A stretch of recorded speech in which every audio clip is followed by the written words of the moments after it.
네, 안녕하세요. 리차드 양양수입니다. 오늘이 5월 4일 화요일, 지금 현재 시각 오후 4시 30분 접어들고 있습니다.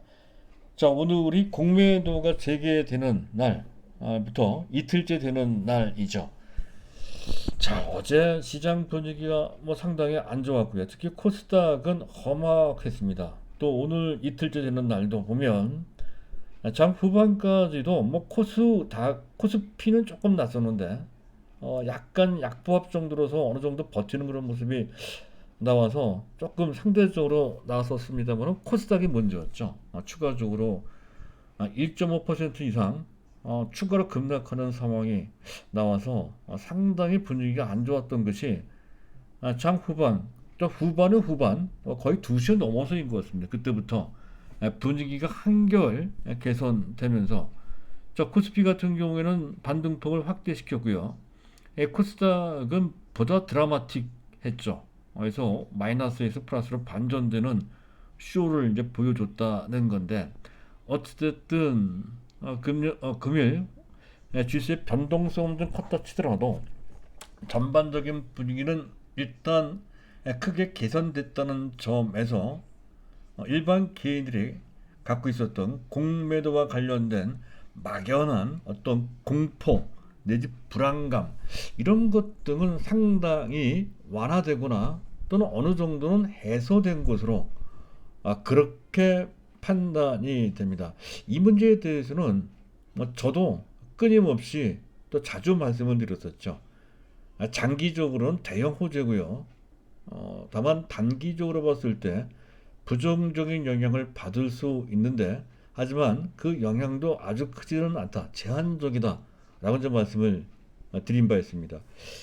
오늘 상황으로 봤을 때 그런 부정적인 영향은 어느 정도 다 반영된 것이 아니냐 하는 그런 느낌을 좀 받게 됩니다. 물론 추후적인 상황을 좀 지켜봐야 되겠습니다만 일단 그런 관점으로 볼 수가 있는 것 같고요. 그리고 중요한 것은 그런 부정적인 영향을 얼마나 받을 것이냐 하는 것 그런 것도 그런 것이지만 시장의 판도가 완전히 바뀔 것이다 하는 것에 있다는 것이죠. 그것과 관련돼서 즉 공매도 전과 공매도 재개 후가 완전히 달라지는데 일단 두 가지가 기본적으로 바뀐다라고 말씀을 드렸죠. 하나가 지수 왜곡 현상이 해소되면서 시장이 정상화된다라는 것. 그리고 두 번째 그와 연관해서 외국인들이 한국 시장에 다시 돌아오는 한국 시장에 컴백하는 그런 상황이 만들어질 것이다 했던 건데 자, 이 부분은 아직까지는 충분히 가지 못했습니다. 아직 상당히 부족한 상태라는 것이죠. 아직도 시장이 정상화되지 않았고요. 또 외국인들이 아직까지는 기원하지 않고 있습니다. 하지만 시간이 지나면 지날수록 아마 시간을 아주 질질 끌지도 않을 것 같습니다. 조만간 외국인들이 들어오고 또 그 이전에 시장이 정상화될 수 있다는 것이죠. 그렇게 되면서 점차 시장은 그 전에 있었던 종목 장세, 작은 종목들이 움직이는 장세를 종목 장세라고 합니다. 이 종목 장세의 성격에서 지수 관련 대형주들이 시장을 이끄는 그런 장세로 서서히 바뀐다는 거죠. 처음에는 아마 속도가 그렇게 많이 붙지는 않을 겁니다. 하지만 시간이 가면 갈수록 또 시간이 더 많이 지나가서 연말 쪽으로 가면 갈수록 그런 장세가 될 소지가 상당히 높고 그렇게 됨에 따라서 종합지수는 3,500 정도가 아니라 4,000을 향해서 질주하는 장세가 될 것이다라고 하는 그 윤곽에 맨 밑바탕에 있는 것이 바로 공매도 체계, 그것과 관련된 시장 정상화, 또 그것과 연관된 외국인들이 기반하는 것에 달려 있다라고 설명드리고 있는 것인데요. 그런 점들이 아직은 부족하지만 조금씩 보인다는 말이죠. 거기에 초점 맞출 필요가 있다 하는 것이 중요하다라고 할 수가 있겠습니다. 자, 그런 상황임을 바탕으로 해서 제가 오늘 말씀드릴 내용은 이런 걸로 준비가 됐습니다. 일단 공매도가 재개된 후에 몇 가지가 달라졌는데요. 아주 충분하지 않습니다. 뭐가 달라졌는지 또 앞으로 달라질 것은 무엇인지를 알고 있어야 그래야 시장에 적응하는데 상당히 도움이 되실 것 같아서 그거 준비했고요. 자, 그리고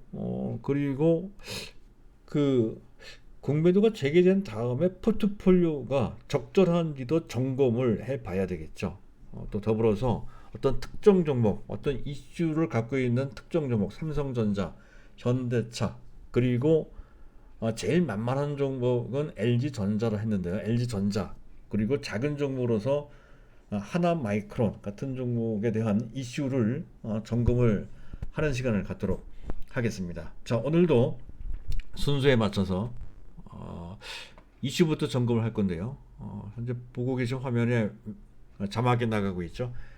자, 이거 한 가지는 알아두실 필요가 있습니다. 미국의 매월초 ISM, ISM은 공급관리자협회입니다. 공급관리자협회에서 제조업 PMI 지수를 발표를 하는데요.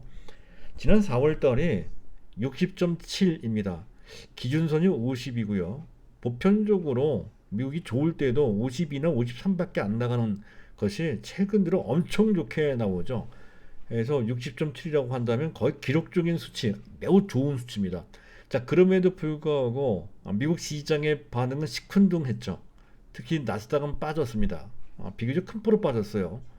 폭락은 아니지만 어쨌든 오히려 호재로 볼 수 있는 지표에 부정적으로 반응했다는 것에 초점 맞출 필요가 있다는 건데 바로 이런 거죠. 최근 들어 자동차 반도체뿐만 아니라 뭐 현재 지금 선복이라고 하죠. 화물을 할 때 화물 싣는 공간을 선복이라고 합니다. 선복도 쇼티지고 또 웬만한 원자재도 다 쇼티지입니다. 가장 대표적인 것이 철강 같은 케이스죠. 바로 그런 것 때문에 원자재가 공급 부족 사태, 쇼티지라고 하죠. 그 쇼티지 사태 때문에 생산에 차질이 생겼다 하는 것, 생산에 차질이 생겼으니 그에 따라서 제조업 PMI 지수, 제조업 종사자들이 느끼는 체감 지수는 약간 떨어질 수밖에 없었다는 것이고, 또 그것을 그런 정도라고 한다면 그 원자재 가격이 올라가면 또 제품가도 올라갈 것이고 임금도 올라갈 것이고 하니까 전반적으로 인플레가 우려가 되니, 인플레가 우려가 된다면 역시 마찬가지로 현재 그 긴축에 관련된 걱정을 안 할 수가 없다. 이런 식으로 연상을 하면서 미국 증시가 특히 나스닥이 그런데 민감한 기술주들이 현재 부정적으로 반응을 했다는 것인데, 자, 이 문제가 새로운 문제는 전혀 아니죠. 벌써 한 1년 가깝게 계속 지속되어 왔었던 그런 문제입니다.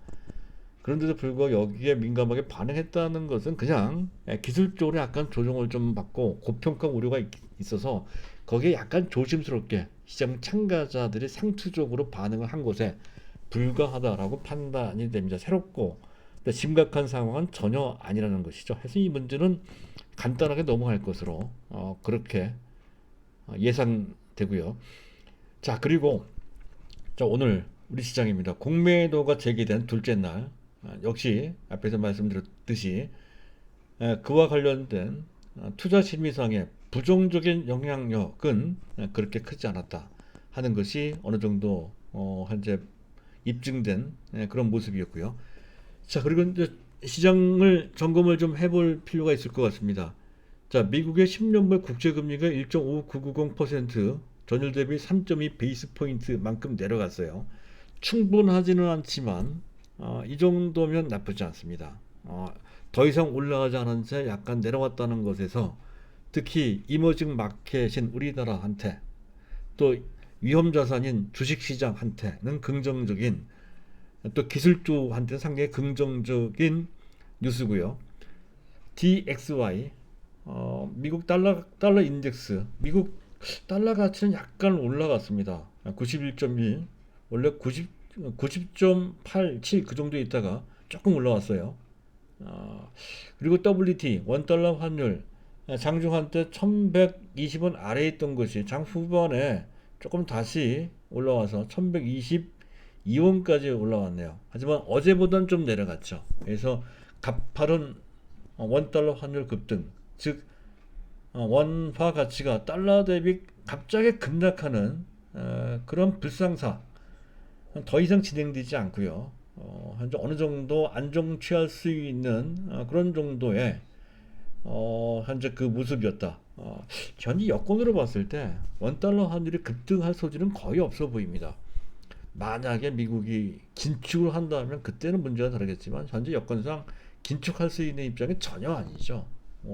팬데믹이 전 세계적으로 다시 유행하고 있는 판에 여기서 긴축한다는 것은 있을 수가 없습니다. 그런 관점으로 시장에 대해서는 계속 긍정적인 관점을 유지하시면 된다는 것을 현재 지표나 상황을 보면서 말씀드렸고요. 주변 증시를 보면 오늘 일본 증시가 휴장이었던 것 같고요. 근데 나스닥 선물이 안 좋았습니다.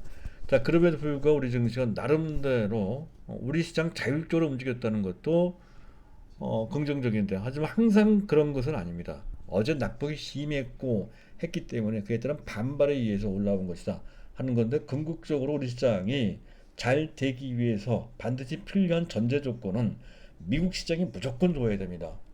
그런 측면에서 봤을 때 오늘 저녁에 미국 시장 어떻게 나올지를 지켜봐야 된다는 건데, 만약에 나스닥이 추가적인 조정에 나온다 했을 때는 아마도 공매도 제기된 그 후유증이 완전히 가셔지지 않은 채 계속 시달릴 염려가 약간은 남아있다는 것까지 염려해 두실 필요가 있을 것 같고요. 자, 그리고 수급을 잠깐 보도록 하겠습니다. 수급은 요 자막을 치우고 보시는 게 좋을 것 같네요. 자, 개인들이 순매도를 했어요. 외국인들은 순매도 규모가 장 후반에 줄었죠. 잠깐 차트를 보시면 되겠네요. 밑에 있는 그 화면상에 왼쪽 상단에 있는 차트가 바로 국내 매매 주체별 수급 동향을 보여주는 도표인데요. 그 밑에 있는 차트가 바로 외국인들, 빨간 선으로 되어 있는 꺾어선 그래프가 외국인들의 동향을 그린 그래프입니다. 계속 매도를 하다가 오후 1시 반 정도네요. 1시 반 정도에 그 물량의 상당 부분을 걷어들이면서 전체는 매도했지만 총 매도 규모가 상당히 축소가 됐습니다. 745억원밖에 되지 않는다는 것이고, 그리고 코스닥과 선물은 순매수했죠. 그리고 기관이 순매수를 했습니다. 금융투자가 순매수를 했고요. 모처럼 말한 투신도 순매수를 했고, 연기금도 어제 소폭 순매수, 오늘 또 321억, 아직은 작지만 그래도 어제보다 훨씬 큰 순매수를 했다는 것이 중요하고, 자, 금융투자는 삼성전자 순매수했어요. 물론 연기금은 아직까지도 지금 보고 계신 게 연기금이 삼성전자에 대한 수급을 그래프로 그린 그림입니다. 오른쪽 상단에 있는 그래프가 바로 그건데요. 계속 순매도로 하죠. 계속 매도입니다. 기간을 길게 잡아도 거의 한 달도 넘었네. 2달 내내 하루도 빠지지 않고 계속 매도를 하는 그런 입장을 보였던 것이 연기금인데, 자, 5월달 들어서 그들이 순매수를 했다는 것도 그렇고, 그리고 삼성전자 매도는 계속 이어지지만 그 규모가 훨씬 줄었습니다. 그런 측면도 상당히 고무적이다, 긍정적이다 하는 것이죠. 거기까지 볼 수가 있을 것 같고요. 자, 기관들이 순매수한 것은 10거래일 만에 순매수했다는 거죠. 그동안 공매도 때문에 계속 그것을 의식한 단기적인 매물을 내놨던 기관들이 금융투자를 중심으로 해서 오늘은 투신 및 연금까지 합세를 하며 순매수로 10거래일 만에 전환됐다는 것은 그만큼 시장 상황이 바뀔 가능성이 크다는 것을 의미한다 라고 할 수가 있을 것 같고요. 자, 그런데 베이시스는 아주 충분치 않죠. 마이너스 0.37. 아직까지도 마이너스입니다. 역베이시스, 아직은 시장이 충분히 정상화되지 않고 있음을 보여주는 대목이 되겠습니다. 하지만 그 전에 비해서 평균적으로 마이너스 거의 1 정도에 있던 베이시스가 장중에 살짝 플러스가 나올 정도로까지 많이 좁혀진 데다가 종가 기준으로 봤을 때도 마이너스 0.37이라고 한다면 상당폭 줄어들었다는 건데, 여기서 그치지 않고 궁극적으로는 플러스로 반전되는 수순이 나온다는 거죠. 머지않은 미래, 너무 미래라니까 너무 긴 시간인 것 같은데 당장 내일이라도 나올 수가 있습니다. 그런 관점으로 이 베이시스가 플러스가 나오느냐 아니냐에 따라서 큰 차이가 난다는 거죠. 그 점은 추후에 좀 말씀을 드릴까 합니다. 자, 오늘은 여기까지. 자, 그리고 두 번째 주제, 공매도 후, 두 번째 주제는 공매도 후 달라진 것 내지 달라질 것은 대체 무엇인지를 한데 우리가 알아볼 필요가 있다는 건데, 일단 공매도가 재개된 후에는 특히 버블, 거품이 많이 껴있는 그런 종목들, 가장 대표적인 시세가 인기주 같은 거죠. 투기 시세 이런 것을 스스로 어느 정도 통제될 수 있는 그런 현상이 나온다. 이걸 자정 기능이라고 합니다. 공매도의 순기능, 공매도의 부정적인 기능도 있지만 이런 순기능도 있는데 그 중에 일부가 어제 오늘 우리 시장에 투영된 것이다라고 이제 보시면 될 것 같습니다. 거기에 해당되는 종목도 시장 인기주, 단기 급등주, 그리고 고밸류 종목도 해당이 되긴 돼요. 우리 종목도 있죠. 딱 하나 있습니다.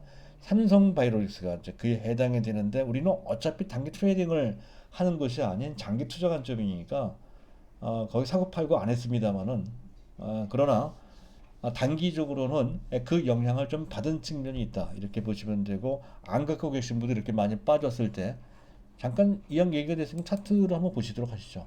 최근에 85만 원까지 갔다가 75만 원대 근처까지 내려간 후에 약간 반등이 나왔습니다. 안 갖고 계신 분들은 적절한 매수 타이밍이 되겠습니다.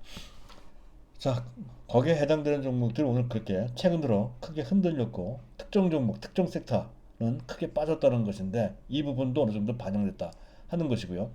그리고 판도가 변한다는 게 이게 가장 중요하다는 건데, 근데 이제 출발 단계, 이제 초기 단계에 있기 때문에 또 오늘 같은 경우에는 그동안 많이 빠진 종목들이, 낙폭과된 종목들이 급반등을 했기 때문에 우선적으로 그들 낙폭과되어 있는 종목들이 급반등한 게 먼저 보일지라도 전반적인 상황은 삼성전자 위주의 시가총액 최상위 종목군으로 그 무게 중심이 바뀌고 있다 한 그 흐름을 우리가 캐치하고 있어야 된다는 건데, 일단 최근의 상황을 보면 코스닥보다는 코스피가 더 주가도 잘 안 빠지고 올라가 더 많이 올라가고요.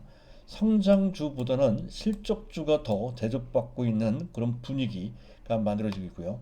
그리고 아직은 확실치 않지만 중소형주보다는 은근슬쩍 대형주들이 힘을 내는 듯한 그런 분위기로 전환되는 상황이다 하는 것이죠. 그리고 강세장 역베이시스의 정성화, 이거는 아직 미흡한데 아까도 말씀드렸던 듯이 선물 지수, 미래를 나타내는 선물 지수가 현물 지수보다 높아야 된다는 거죠. 강세장에서는 반드시 그래야 됩니다. 근데 우리 시장은 그게 비정상적으로 돼 있었다는 것이죠. 그것이 왜곡 현상이 그렇게 이제 말씀드렸던 건데, 그래서 현재 베이시스가 마이너스인 상태를 백오데이션 상태, 약세장의 전형적인 상황입니다. 최근에 강세장이었음에도 불구하고 작년 3월달 이후에 우리 증시는 계속 백오데이션 상태를 거의 단 하루도 면치 못한 채 계속 마이너스에 있었던 지수 왜곡 현상에 그대로 노출되어 있었거든요. 콘탱고로 전환된다는 것이죠. 베이시스가 플러스가 되는 것을 콘탱고, 정상적인 상황, 정상적인 강세장일 때 나타나는 현상입니다.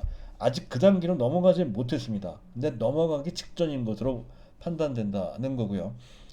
그 선물 연계 프로그램 매매가 활성화된다는 건 이건 아직은 거기까지 가지 않았습니다. 만약에 선물 연계 프로그램 매매 약간 좀 어려운데요. 선물 지수와 현물 지수를 차이를 비교를 해서 약간의 차익이 발생되는 것을 이용해 기관들, 그중에서 금융투자가 그 차익거래를 하는 경우가 있습니다. 프로그램 매매를 통해서 하거든요. 선물과 반드시는 아니지만 대부분 연결되어 있습니다. 연계되어 있다는 것이죠. 금융투자가 주로 많이 한다는 건데 이게 시장에 미치는 영향이 제법 돼요. 특히 지수가 크게 오르거나 내릴 때 아주 결정적인 역할을 한다는 거죠. 그리고 외국인들은 비차익 프로그램 매매를 할 때 이런 시장 베이시스를 기준으로 하는 경향이 상당히 높습니다. 아직까지는 외국인들이 비차익 매도를 하고 있죠. 오늘도 매도를 하고 있는데 작년과 올해 누적적으로 비차익 매도 잔고만 약 50조 원 정도가 있습니다. 이 대부분이 환매수되지는 않겠지만 상당 부분이 환매수될 소지가 있다는 건데, 그중에 3분의 2만 환매수가 된다 하더라도 약 33조 정도가 된다는 거. 거기에다가 프로그램 현재 차익 매수까지 들어온다면 거의 50조 정도의 효과가 나올 수 있다는 것이죠. 어마어마한 시총 최상위주를 매수할 수 있는 그런 저력이 깔려 있는 상태다 하는 거죠. 여건만 맞으면 현재 그런 매수가 현재 촉발될 수 있다는 것이죠. 자, 그래서 말씀드린 연말까지 최대 50조 원 유입 가능성이 있다 하는 점 이거 보시면 되고, 그러기 위해서는 반드시 조건이 맞아야 된다는 건데, 일단 미국 시장이 좋아야 돼요. 미국 시장이 좋아야 돼. 나스닥이 좋아야 되고, 또 위험자산 선호도 지금은 아직 애매합니다. 계속 물가가 올라가고 긴축 얘기가 나오고 그러니까 글로벌 펀드들이 자금들이 한국 시장에 적극적으로 대시하는 그런 입장을 현재 보이지 않고 있습니다. 하지만 조금 더 지나면 이게 달라진다는 것이죠. 그런 조건이 필요하고요. 그리고 우리 시장 내 조건 중에 하나, 베이시스가 이게 바로 정상화입니다. 최소 플러스로 반전되는 것뿐만이 아니고 최소 플러스 0.5, 원래는 1.0 넘어가야 되는데 아마 지금 여건상으로 봤을 때 0.5 정도만 넘어가도 획기적인 반전이 될 것 같아요. 적극적인 차익 및 비차익 프로그램 매수. 만약에 얘네들이 들어오면 하루에 1조 정도가 들어올 수도 있습니다. 그럼 지수가 급등을 하죠. 네, 그런 상황이 나올 수가 있다는 것이죠. 물론 지금 당장은 아닐 겁니다. 시간이 좀 지난 다음에 그런 식으로 분위기가 형성이 되고 그것을 만들고 또 증폭시키는 역할을 하는 것이 프로그램 매매, 차익과 비차익이 있다는 거. 나중에 기회 있을 때 차익과 비차익의 차이도 한번 말씀드릴까 합니다. 그리고 공매도는 전체 시장의 유동성을 확대시켜서 전반적인 분위기를 활성화시키는데 상당히 도움이 되고요. 그리고 묘하게도 전에도 말씀드렸죠. 이런 그 공매도 재개와 연기금에 그동안 계속 그 수비주로 나왔던 그들의 태도가 바뀔 소지가 높다 했던 건 실제로는 바뀌고 있다는 것이 보여지고 있고요. 그리고 또 한 가지 중요한 것은 시장의 주도권, 작년 3월 이후 시장의 주도권은 이른바 동학개미라고 하는 일반 개인이 주도했다고 해도 과언이 아닙니다. 하지만 금년 3월, 4월 달부터는 그 주도권이 조금씩 바뀌는 것이 포착이 되고 있죠. 외국인들이 매매를 어떻게 하느냐에 의해서 지수의 방향성과 그 폭이 결정되는 식의 분위기가 만들어지고 있는데, 시간이 지나면 지날수록 현재 이렇게 시장이 정상화되고 프로그램 매매가 활성화되고 하면 그 주도권은 완전히 외국인한테 넘어간다는 거죠. 거기에 초점 맞춰서 보실 필요가 있다는 것이고요. 그리고 부정적인 측면이 또 하나가 있는데, 이렇게 되면 지수가 상당히 불안하게 움직입니다. 떨어질 때도 있다는 것이죠. 떨어질 때 급락하고요.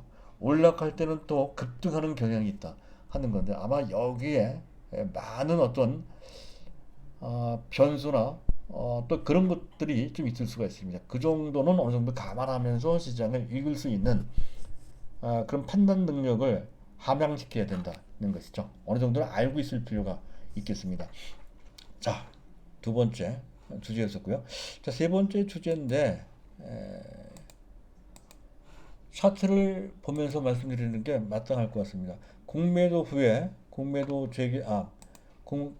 최적 투자 대상은 무조건 시총 상위 10종목으로 보시면 됩니다. 핵심은 당연히 삼성전자이고요. 물론 초기 단계 아마 5월달 거쳐 6월달까지는, 즉 2분기 실적 전망이 구체적으로 전망되기 전까지는 완만한 곡선 82,000원에서 85,000원 사이, 그 사이를 아주 천천히 답답할 정도로 느리게 상승하는 그런 정도의 곡선을 만들 것으로, 삼성전자 주가 차트 한번 보시면 아마 그게 느껴지실 겁니다. 완만하게 U자 형태로 펑퍼짐하게 올라가는 그런 상황이 될 소지가 좀 높다 하는 건데, 하지만 그랬다가 하반기 넘어가면서 그 속도를 더 넓히고 또 11월달 12월 연말에 되면 작년처럼 가파르게 올라갈 소지가 높다, 이런 관점으로, 그런 시나리오로 보시면 된다는 것이죠. 자, 그리고 주가 탄력성 측면, 지금 당장 삼성전자 느리니까 조금 가벼운 종목, 우리 종목에서 조금 가벼운 종목은 LG화학 등 2차전지, SDI도 같아요. 종목을 굳이 바꿀 필요가 없어요. 2차 전지에 대한 모멘텀은 워낙 강하기 때문에 그렇습니다. 워낙 강하기 때문에. 자, 그리고 SKC 이런 종목이 그에 해당이 되고요. 그 외 네이버, 현대차, 삼성바이오, 로치스 필수 종목이 된다라고 할 수가 있겠습니다. 자, 그리고 제2선 대형주로서는 LG전자, 하나솔루션, OCI, 뭐 사실 그전부터 계속 말씀드렸는데 그 중에 가장 만만한 종목은 실적과 전장이라고 하는 미래 성장 동력과 또 애플카 라고 하는 한방 가능성이 있다는 것이죠. 그런 것이 있어서 밑에 본전이라고 이제 말씀드리고 이거 좀 다시 한번 말씀드릴게요. 그리고 제 3손에 있는 중소형주로서는 신규 근데 원래 장기 투자도 가능한데 단기로 봤을 때에는 단기로 보는 게 일단 우리 입장에서 봤을 때 다른 종목보다 장기니까 이 한 종목만큼은 단기 트레이딩 관점으로 보시면 될 것 같습니다. 현재 보고 계신 차트는 하나 마이크론의 차트입니다. 그리고 기존에 갖고 있는 종목들은 테스라 최근에 많이 빠졌어요. 동진 세미캠 또 경우에 따라 PSK나 원익 IPS 갖고 계시겠죠. MC넥스가 많이 빠졌습니다. 이거 안 갖고 계시면 매수해야 될 것 같습니다. 이 종목에 대해서 실적 때문에 그런 것인데요. 자, 그리고 삼바 외 바이오 종목으로 트레이딩 종목은 아닌 장기 관점에서 묻어놓고 있을 필요가 있는 소량 투자 대상으로 하실 분만 하자라고 했던 종목이 이제 녹집자 랩셀인데요. 이 내용은 나중에 기회 있을 때 다시 한번 설명을 드리도록 하겠습니다. 오늘은 여기까지. 자, 그리고 종목 탐구인데 현대차, 그 전에 삼성전자에 대해서 간단하게 말씀드릴 게 하나 있습니다. 어제 제가 말씀드렸던 건데 현재 거기 그 부분은 못 들으신 분들을 위해서 다시 한번 말씀드릴까 합니다. 2021년도 금년이 아닌 내년 실적 전망과 관련된 내용인데요. 아마도 내년도에는 전반적인 반도체 업황이 워낙 좋아서 실적이 급개선된다는 건데 시장에서 보는 일반적인 삼성전자의 내년도 영업이익 전망치 레인지 즉 범위는 대략적으로 54조 원 내지 65조 정도 그렇게 예상이 된다 전망이 된다는 거죠. 최상의 낙관적인 관점으로만 볼 수가 없기 때문에 그 레인지의 중간값 59조 정도를 상정해 볼 수 있고 그 59조 정도는 2018년도 반도체 최호황기 역사적인 최호황기 그때 영업이익 규모와 거의 같고요.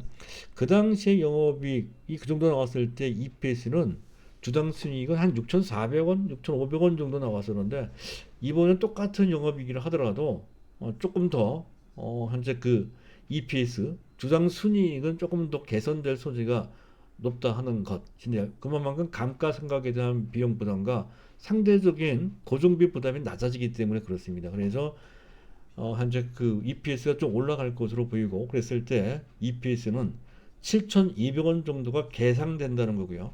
7,200원이었을 때 적정 PER 멀티플이라고 하는데요.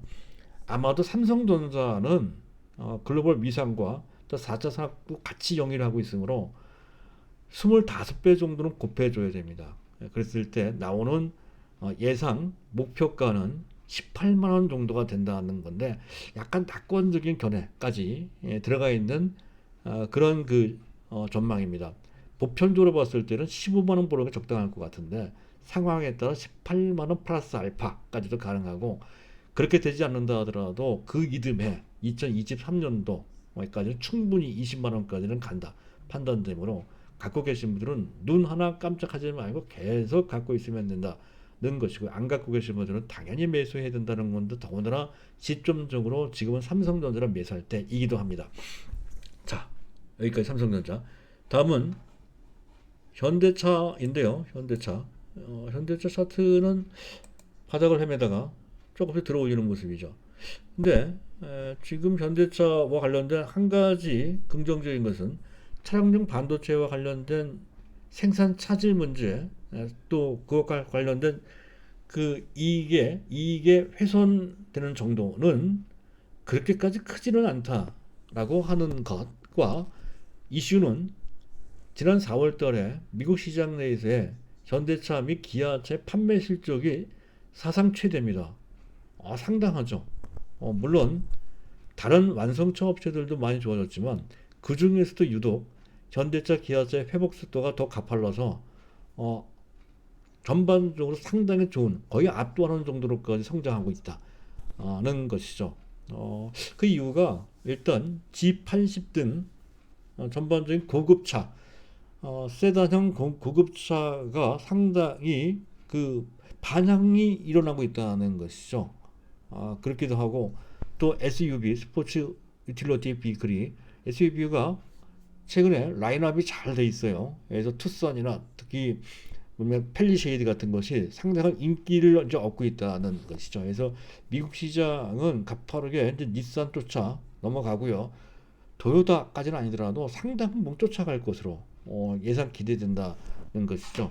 그리고 남아있는 과제, 중국 시장 공략하는 건데 얼마 전 중국 시장 공략 4대 전략을 제시한 만큼 그와 관련된 성과가 기대가 된다는 것이고, 그리고 전기차 아이오닉 5가 출시가 됐죠. 근데 그 후속 약간의 좀 부족한 부분, 특히 주행거리와 관련된 문제가 조금 있습니다.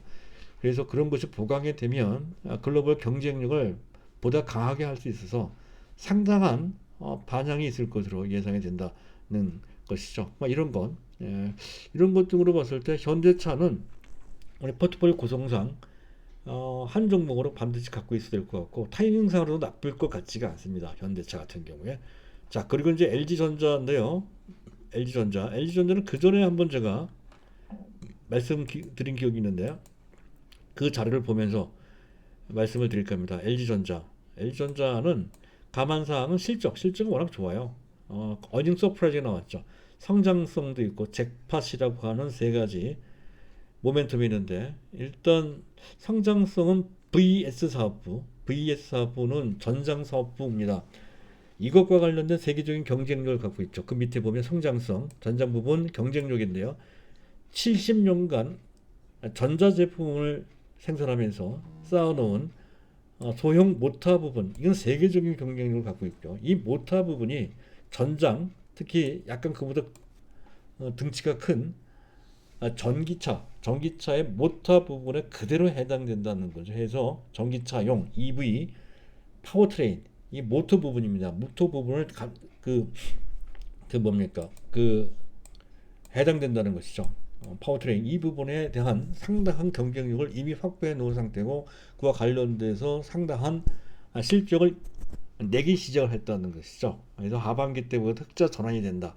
2분기, 1분기까지는 아직은 약간 적자입니다. 그래서 아마 2분기 때부터 흑자 전환되고 하반기 때부터 실적이 가파르게 좋아질 소지가 높은 그 단계에 올라섰다는 것이죠. 그리고 첨단 조명도 있고요.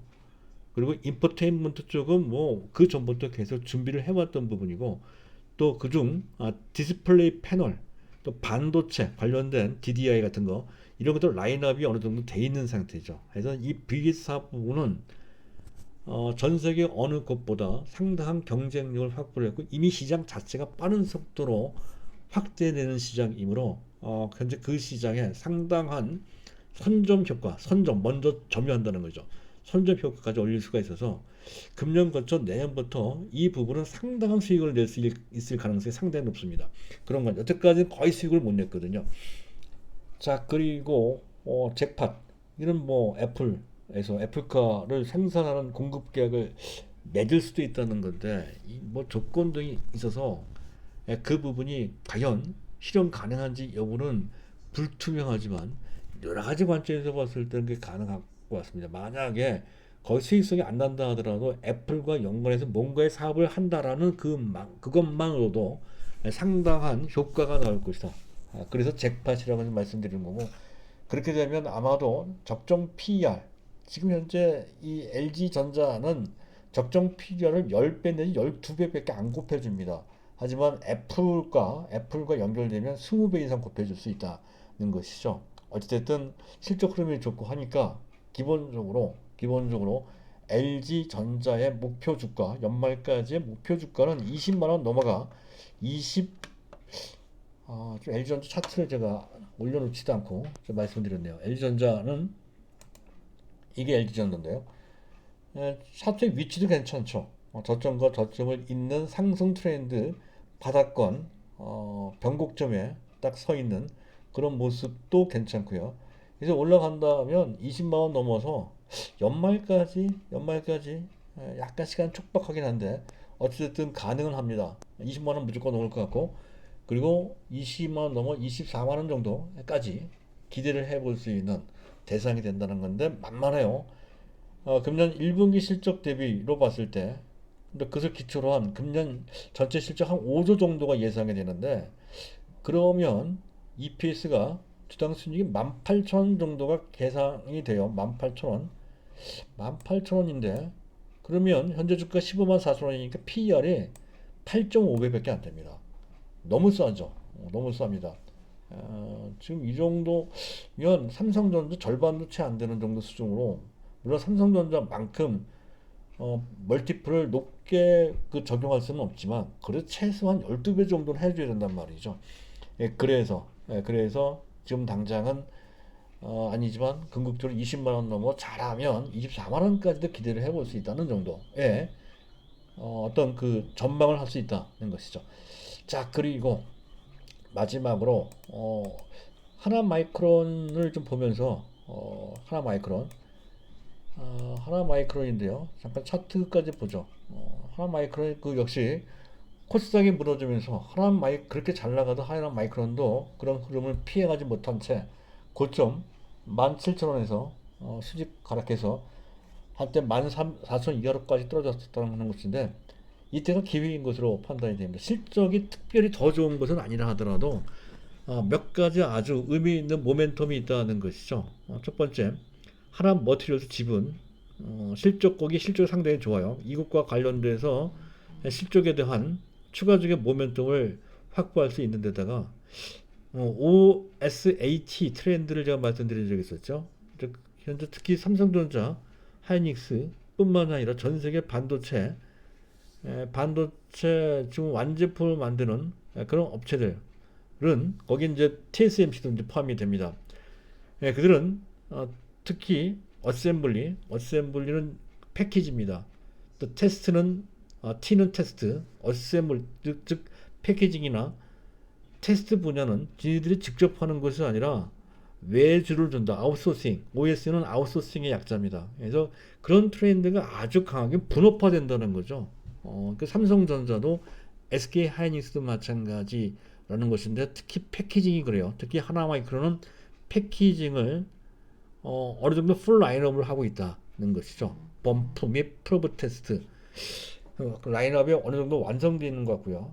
그리고 또 한 가지 자회사 하나 WLS가 있습니다. 여기서 thick 두꺼운 광폭 RDL이라고 층을 다시 배열하는